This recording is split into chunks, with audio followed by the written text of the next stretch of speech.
You got an angle. Oh, wait a minute. Word. Angle. Hit. Okay. I'm trying to get my good side. Y'all always talking some baby thing.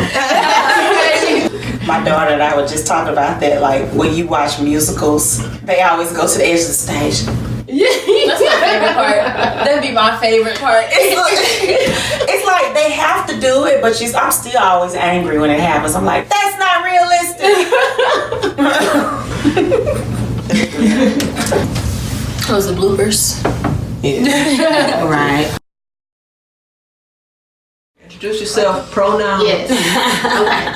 And before we get started, can we get you all to introduce yourselves and tell us what your pronouns are? Let's start with you, Treasure. Yes, my name is Treasure Shields Redmond, and I am a poet, educator, and performer here in the St. Louis metropolitan, primarily based on the east side of the river near East St. Louis, Illinois. And my pronouns are she and her. Yes, thank you. My name is Maya Petty. My pronouns are they, them, she, her. I am just a student, activist. Yeah, that's it. Yeah, I did good. And I'm Jaqui Rogers, and my pronouns are she, her, hers, and I am one of the co-founders of the Crooked Room Conference. And so we're gonna jump right in. But before we do, I want to talk a little bit about what the Crooked Room is and what inspired this conference to be.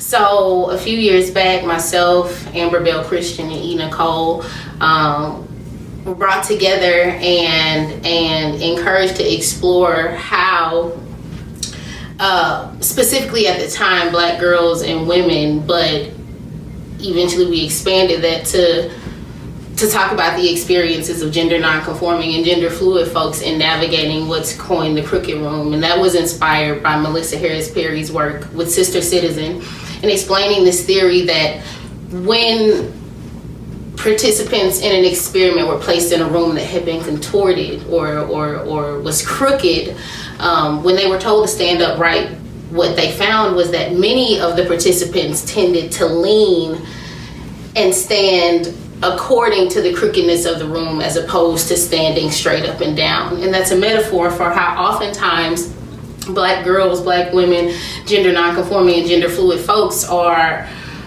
forced to contort in order to be accepted instead of being able to stand upright and be their most authentic selves when they're navigating these institutional spaces.